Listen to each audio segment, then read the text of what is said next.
Chapitre 6. Aux funérailles de Lazare. La nouvelle de la mort de Lazare doit avoir produit l'effet d'un bâton que l'on remue à l'intérieur d'une ruche. Jérusalem tout entière en parle, notables, marchands, menus peuple, pauvres gens de la ville, des campagnes voisines, étrangers de passage, mais pas tout à fait ignorants de l'endroit, étrangers qui s'y trouvent pour la première fois et qui demandent quel est celui dont la mort occasionne un tel remue-ménage, Romains, légionnaires, employés du temple, lévites et prêtres qui se rassemblent et se quittent continuellement, en courant çà et là, groupe de gens qui, en des termes et expressions différents, parlent du fait. Certains louent, d'autres pleurent, d'autres se sentent plus mendiants qu'à l'ordinaire, maintenant que leur bienfaiteur est mort. Quelqu'un gémit « Je n'aurai plus, jamais plus un maître comme lui ». Certains énumèrent ses mérites, et d'autres mettent en lumière sa richesse et sa parenté, les fonctions et les charges de son père, la beauté et la richesse de sa mère, et sa naissance royale. D'autres, malheureusement, rappellent aussi des souvenirs familiaux sur lesquels il serait beau de laisser tomber un voile, surtout quand il s'agit d'un mort qui en a souffert. Les nouvelles les plus disparates sur la cause de la mort, sur l'emplacement du tombeau, sur l'absence du Christ de la maison de son grand ami et protecteur, justement en cette circonstance, font parler les petits groupes. Et il y a deux opinions qui prévalent. L'une, c'est que cela est arrivé, ou plutôt a été provoqué par l'attitude hostile des Juifs, sanédristes, pharisiens et gens de même acabit à l'égard du maître. L'autre, c'est que le maître, se trouvant en face d'une vraie maladie mortelle, s'est dérobé parce que dans ce cas, ses procédés frauduleux n'auraient pas réussi. Même, sans être astucieux, il est facile de comprendre de quelle source vient cette dernière opinion. Elle heurte un grand nombre de gens qui répliquent « Es-tu pharisien, toi aussi ? Si oui, attention à toi, car avec nous, on ne blasphème pas le saint. Vipère maudite, engendrée par des hyènes mariées au Léviathan, qui vous paie pour blasphémer le Messie ?» Prise de bec, insultes, quelques coups de poing aussi, et des invectives mordantes résonnent dans les rues contre les pharisiens, couverts de riches manteaux, et contre les scribes, qui passent avec des airs de Dieu, sans daigner regarder la plèbe qui vocifère pour et contre eux, pour et contre le maître, et des accusations. Combien? Quelqu'un dit que Jésus est un faux maître. C'est certainement un de ceux qui ont été achetés avec les deniers de ces serpents qui viennent de passer. Avec leurs deniers? Avec les nôtres, dois-tu dire. C'est pour cela qu'ils nous plument. Mais où est-il, que je veux voir si c'est un de ceux qui hier sont venus me parler? Il s'est enfui. Mais vive Dieu! Ici, il faut s'unir et agir. Ils sont trop impudents. Autre conversation. Je t'ai entendu et je te connais. Je dirai à qui de droit comment tu parles du tribunal suprême. J'appartiens au Christ, et la bave de démons ne me nuit pas. Dis-le même à Anna et Caïphe, si tu veux, et que cela serve à les rendre plus justes. Et plus loin. C'est moi que tu traites de parjure et de blasphémateur parce que je vais avec le Dieu vivant? C'est toi le parjure et le blasphémateur qui l'offense et le persécute. Je te connais, sais-tu, je t'ai vu et entendu. Espion, vendu, saisissez-vous de lui. Et en attendant, il se met à lui appliquer sur la figure de ces gifles qui font rougir le visage osseux et verdâtre d'un juif. Cornélius, Siméon, regardez, il me bouscule, dit un autre plus loin, en s'adressant à un groupe de sanédristes. Supporte cela pour la foi, et ne te souille pas les lèvres et les mains la veille d'un sabbat, répond un de ceux qui sont appelés, sans même se détourner pour regarder le malheureux sur lequel un groupe de gens du peuple exerce une justice sommaire. Les femmes crient pour rappeler leurs maris, en les suppliant de ne pas se compromettre. Les légionnaires de patrouille font dégager les rues à coups de hampe et menacent de faire des arrestations et de prendre des sanctions. La mort de Lazare, le fait principal, donne l'occasion de passer à des faits secondaires qui défoulent la longue tension des cœurs. Les synhédristes, les anciens, les scribes, les sadducéens, les notables juifs passent indifférents, sournois, comme si toute cette explosion de petite colère, de vengeance personnelle, de nervosité, ne s'enracinait pas en eux. Plus les heures passent, et plus les passions fermentent, et plus les cœurs s'enflamment. Eux disent, écoutez un peu, que le Christ ne peut guérir les malades. Moi, j'étais lépreux, et maintenant je suis en bonne santé. Les connaissez-vous? Je ne suis pas de Jérusalem, mais jamais je ne les ai vus parmi les disciples du Christ, depuis 2 ans. Fais-moi voir celui du milieu. Ah, le scélérat, c'est lui qui, à la dernière lune, est venu m'offrir de l'argent au nom du Christ, en disant que lui prend des hommes en solde pour s'emparer de la Palestine. Et maintenant il dit « Mais pourquoi l'as-tu laissé échapper ?» Vous avez compris, hein? Quel malandrin! Et pour un peu, je me laissais prendre. Il avait raison, mon beau-père. Voilà Joseph l'Ancien avec Jean et Josué. Allons leur demander s'il est vrai que le maître veut rassembler des armées. Ils sont justes et sont au courant. Ils courent en masse vers les 3 synhédristes et leur posent la question. Rentrez chez vous, hommes. Dans les rues, on pêche et l'on se nuit. Ne vous disputez pas, ne vous alarmez pas. Occupez-vous de vos affaires et de vos familles. N'écoutez pas ceux qui agitent des illusionnés et ne vous laissez pas illusionner. Le maître est un maître et non un guerrier. Vous le connaissez et il dit ce qu'il pense. Il ne vous aurait pas envoyé d'autres pour vous dire de le suivre comme guerrier s'il vous avait voulu tel. Ne faites pas de tort à lui, à vous et à votre patrie.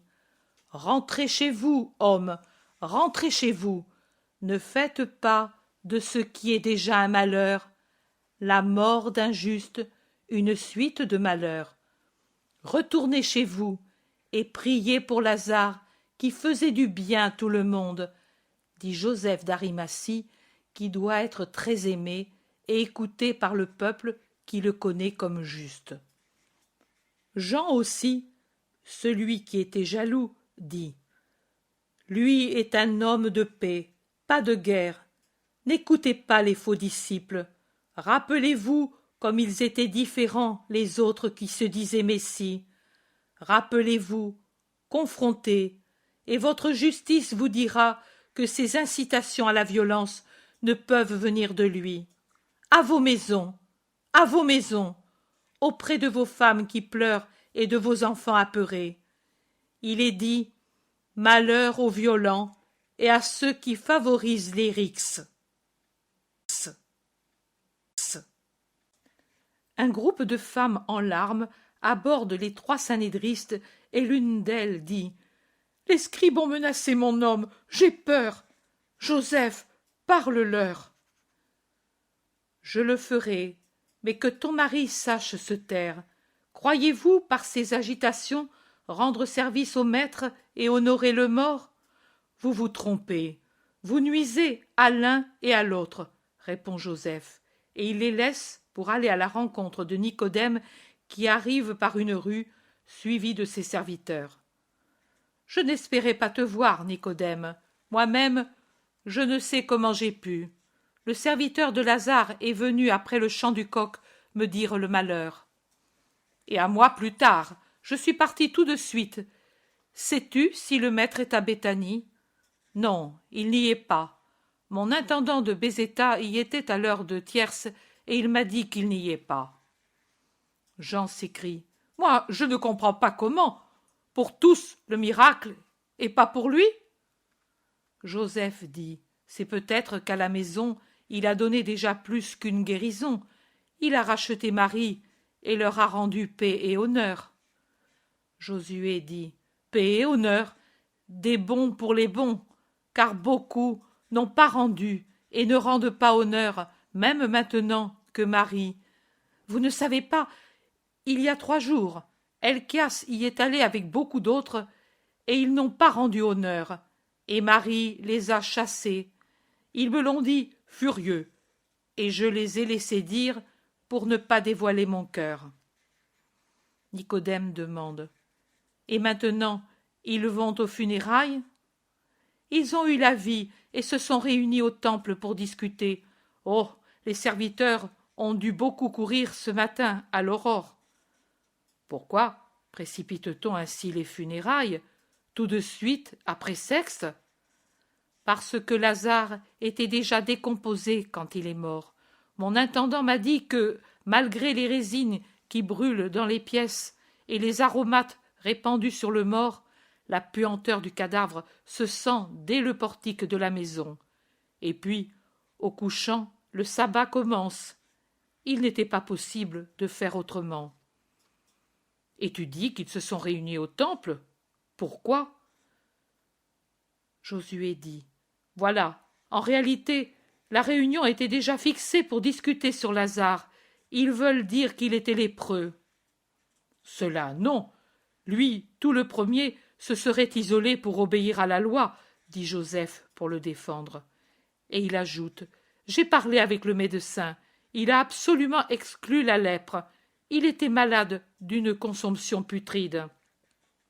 Nicodème demande, et alors, de quoi ont-ils discuté, puisque Lazare était déjà mort? Josué explique encore. Sur la question d'aller ou non aux funérailles, après que Marie les ait chassés. Les uns le voulaient, les autres non, mais ceux qui voulaient y aller étaient les plus nombreux, et cela pour 3 motifs. Voir si le maître y est, première raison, commune à tous, voir s'il fait le miracle, deuxième raison, la troisième, le souvenir des paroles récentes du maître aux scribes près du Jourdain, non loin de Jéricho. Le miracle? Quel miracle s'il est mort? Demande Jean avec un haussement d'épaules, et il termine en disant toujours les mêmes qui cherchent l'impossible. Joseph fait remarquer le maître a ressuscité d'autres morts. C'est vrai, mais s'il avait voulu le garder vivant, il ne l'aurait pas laissé mourir. La raison que tu as donnée avant est juste. Ils ont déjà eu un miracle. Oui, mais Uziel s'est souvenu, et avec lui Sadoc, d'un défi exprimé il y a plusieurs lunes. Le Christ a dit qu'il prouvera qu'il sait recomposer un corps en décomposition. Et Lazare est tel.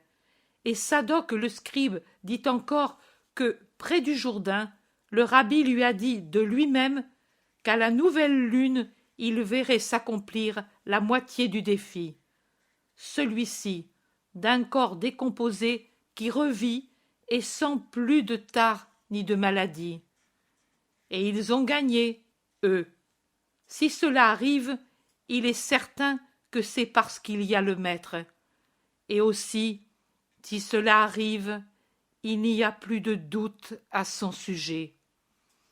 Joseph murmure, pourvu que ce ne soit pas un mal. Un mal, pourquoi? Les scribes et les pharisiens se persuaderont. Oh, Jean, mais es-tu donc un étranger pour pouvoir dire cela? Tu ne connais pas tes concitoyens. Quand donc la vérité les a-t-elle rendus saints? Cela ne te dit rien que l'on n'a pas apporté chez moi l'invitation à la réunion? Nicodème dit, ni chez moi non plus. Ils doutent de nous et nous laissent souvent en dehors. Et il demande, Gamaliel, y était-il? Il y avait son fils, et il viendra pour remplacer son père qui est souffrant, à Gamala de Judée. Et que disait Siméon? Rien, absolument rien. Il a écouté et s'en est allé. Il y a un moment, il est passé avec des disciples de son père en allant à Béthanie. Ils sont presque à la porte qui ouvre sur le chemin de Béthanie, et Jean s'écrie « Regarde, elle est gardée. Pourquoi donc? Et ils arrêtent ceux qui sortent. Il y a de l'agitation dans la ville. Oh, elle n'est pas pourtant des plus fortes. Ils arrivent à la porte et sont arrêtés comme tous les autres. Joseph d'Arimathie dit: Pour quelle raison, soldat? Je suis connu de toute l'Antonia, et vous ne pouvez dire du mal de moi. Je vous respecte, et je respecte vos lois. Ordre du centurion. Le chef va entrer dans la ville, et nous voulons savoir qui sort par les portes, et spécialement par celle-ci qui donne sur la route de Jéricho. Nous te connaissons, mais nous connaissons vos sentiments pour nous. Toi et les tiens, passez, et si vous avez de l'influence sur le peuple, dites-leur qu'il est bien pour eux de rester tranquilles. Ponce n'aime pas changer ses habitudes pour des sujets qui lui portent ombrage, et il pourrait être trop sévère. Un conseil loyal pour toi qui est loyal. Il passe. Joseph dit: Tu entends? Je prévois de lourdes journées. Il faudra le conseiller aux autres plutôt qu'au peuple. La route pour Béthanie est remplie de gens qui vont tous dans la même direction, à Béthanie. Tous se rendent aux funérailles. On voit des sanédristes et des pharisiens mêlés à des sadducéens, et des scribes, et ceux-ci à des paysans, des serviteurs, des intendants des différentes maisons et des domaines que Lazare possède dans la ville et dans les campagnes.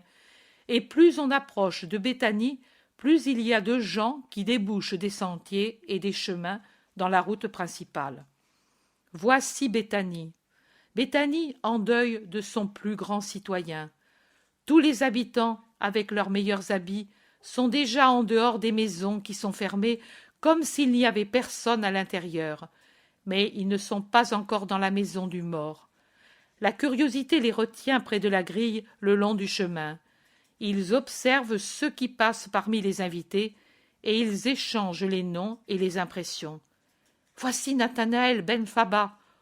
Oh, le vieux Mattathias, parent de Jacob. Le fils d'Anna. Regarde-le avec Doras, Calachébona et Archélaüs. Oh, comment ont-ils fait pour venir ceux de Galilée? Ils y sont tous. Regarde, Élie, Jocanna, Ismaël, Uri, Joachim, Élie, Joseph, le vieux Canania avec Sadoc, Zacharie et Jocanna sadducéens. Il y a aussi Siméon de Gamaliel, seul. Le rabbi n'est pas avec lui. Voilà Elchias, avec Naoum, Félix, Anna le scribe, Zacharie, Jonatas d'Uriel, Saül, avec Éléazar, Tryphon et Joazar. Bons ces derniers. Un autre des fils d'Anna, le plus jeune, il parle avec Simon Camite, Philippe avec Jean l'Antipatride, Alexandre, Isaac et Jonas de Babaon, Sadoc, Jude, descendant des Assidéens, le dernier, je crois, de cette classe. Voici les intendants des divers palais. Je ne vois pas les amis fidèles. Que de gens! Vraiment, que de gens, tous importants, une partie avec un visage de circonstance, ou avec sur le visage les marques d'une vraie douleur. Le portail, tout grand ouvert, engloutit tout le monde, et je vois passer tous ceux qu'à diverses reprises j'ai vus bienveillants ou hostiles autour du maître. Tous, sauf Gamaliel et le sanédriste Simon. Et j'en vois d'autres encore que je n'ai jamais vus ou que j'aurais vus sans savoir leur nom dans les discussions autour de Jésus. Ils passent des rabbins avec leurs disciples et des scribes en groupes compacts. Ils passent des juifs dont j'entends énumérer les richesses. Le jardin est plein de gens. Ils vont exprimer leurs condoléances aux sœurs, qui, selon l'usage sans doute, sont assises sous le portique et donc en dehors de la maison, et se répandent ensuite dans le jardin en un continuel bariolage de couleurs et en de continuelles inclinaisons. Marthe et Marie sont bouleversées. Elles se tiennent par la main comme deux fillettes effrayées du vide qui s'est fait dans leur maison, du rien qui emplit leur journée maintenant qu'elles n'ont plus Lazare à soigner. Elles écoutent les paroles des visiteurs, pleurent avec les vrais amis, leurs employés fidèles, s'inclinent devant les synhédristes à l'air glacial, imposant, rigide, venus plutôt pour se faire voir que pour honorer le défunt. Elles répondent, lasses de répéter les mêmes choses des centaines de fois à ceux qui les interrogent sur les derniers moments de Lazare. Joseph, Nicodème, les amis les plus sûrs, se mettent à côté d'elles, sobres en paroles, mais manifestant une amitié plus réconfortante que de longs discours. Helcias revient avec les plus intransigeants avec lesquels il a parlé longuement, et il demande « Ne pourrions-nous pas voir le mort ?» Marthe, avec tristesse, se passe la main sur le front et demande « Quand donc cela se fait-il en Israël ? Il est déjà préparé. » Et des larmes descendent lentement de ses yeux. « Ce n'est pas l'usage, c'est vrai, mais nous le désirerions.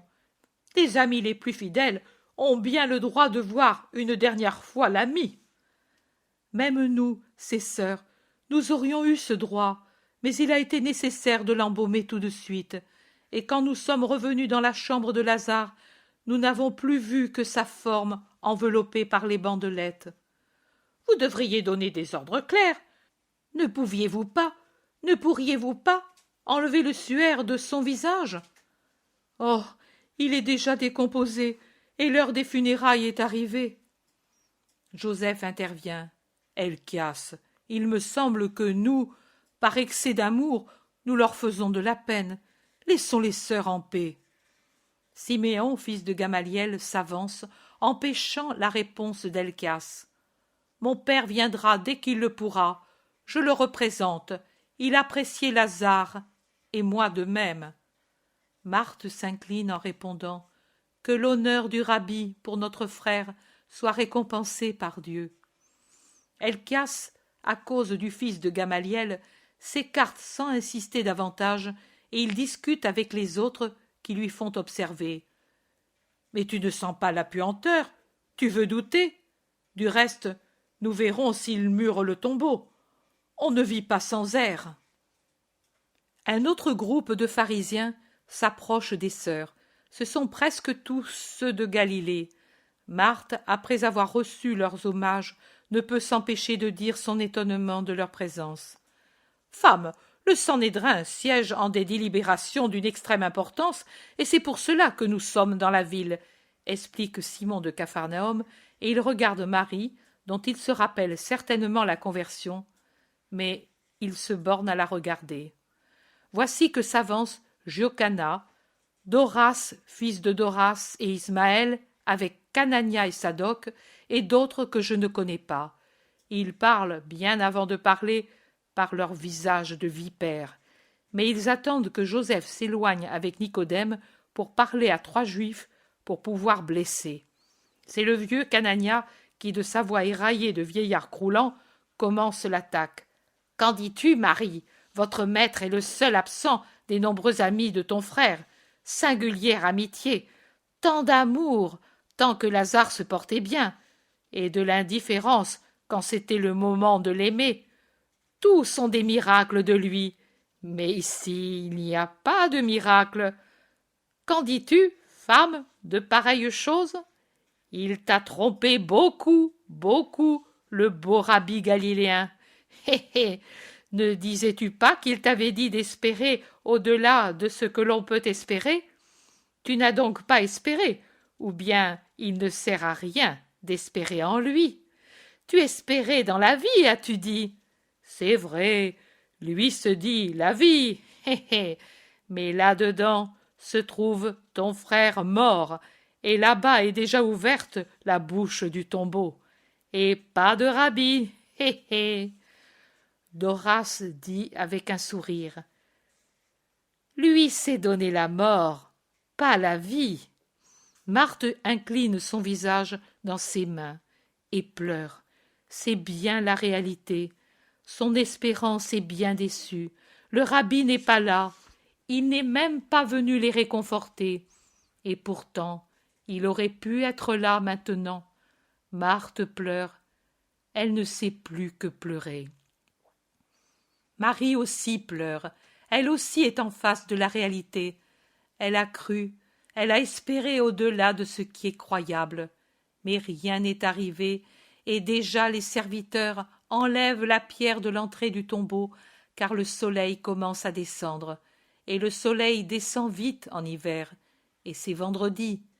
Et tout doit être fait à temps, de façon que les hôtes ne doivent pas transgresser les lois du sabbat qui va bientôt commencer. Elle a tant espéré, toujours, trop espéré. Elle a consumé ses puissances dans cette espérance, et elle est déçue. Canania insiste. Tu ne me réponds pas. Es-tu convaincu à présent que lui est un imposteur qui vous a exploité et méprisé? Pauvre femme! Et il hoche la tête parmi ses comparses qui l'imitent en disant eux aussi pauvre femme. Maximin s'approche. C'est l'heure. Donnez l'ordre. C'est à vous de le faire. Marthe s'écroule.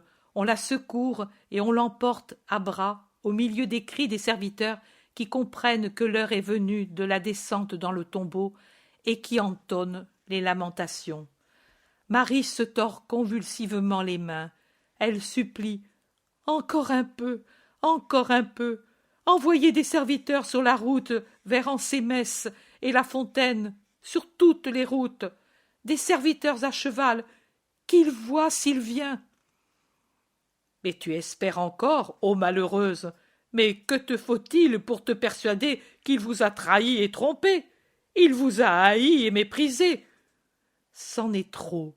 Le visage baigné de larmes, torturé et pourtant fidèle, dans le demi-cercle de tous les hôtes rassemblés pour voir sortir la dépouille, Marie proclame « Si Jésus de Nazareth a ainsi agi, c'est bien, et c'est un grand amour que le sien pour nous tous de Béthanie. Tout pour la gloire de Dieu et la sienne. Il a dit que de cela il en viendra de la gloire pour le Seigneur, parce que la puissance de son Verbe resplendira complètement. Exécute, Maximin. Le tombeau n'est pas un obstacle au pouvoir de Dieu. » Elle s'écarte, soutenue par Noémie qui est accourue, et elle fait un signe. La dépouille, dans ses bandelettes, sort de la maison, traverse le jardin entre deux haies de gens, au milieu des cris de deuil. Marie voudrait la suivre, mais elle chancelle. Elle se joint quand déjà tous sont vers le tombeau. Elle arrive juste pour voir disparaître la longue forme immobile dans la nuit du tombeau, où rougissent les torches que tiennent haut les serviteurs pour éclairer les marches pour ceux qui descendent avec le mort. En effet, le tombeau de Lazare est plutôt enterré, peut-être pour utiliser des couches de roches souterraines. Marie crie, elle est déchirée, elle crie, et avec le nom de son frère, il y a celui de Jésus. Il semble lui arracher le cœur, mais elle ne dit que ces deux noms, et elle les répète jusqu'au moment où la lourde rumeur de la fermeture remise à l'entrée de la tombe lui dit que Lazare n'est plus sur la terre, même avec son corps. Alors elle cède et perd complètement connaissance. Elle s'abat sur celle qui la soutient et soupire encore, pendant qu'elle s'abîme et s'anéantit dans son évanouissement. « Jésus! Jésus !» On l'éloigne. Maximin reste pour congédier les hôtes et les remercier au nom de toute la parenté. Il reste pour s'entendre dire par tous qu'ils reviendront chaque jour pour le deuil. La foule s'écoule lentement. Les derniers à partir sont Joseph, Nicodème, Éléazar, Jean, Joachim, Josué. Au portail, ils trouvent Sadoc avec Uriel qui rit méchamment en disant « Elles sont des filles, et nous l'avons craint. » Oh, il est bien mort, comme il puait malgré les aromates, il n'y a pas de doute, non, il n'y avait pas besoin d'enlever le suaire, je crois qu'il y avait déjà les vers. Ils sont heureux. Joseph les regarde, un regard si sévère qu'il leur coupe la parole et les rires. Tout le monde se hâte de repartir pour être dans la ville avant la fin du crépuscule.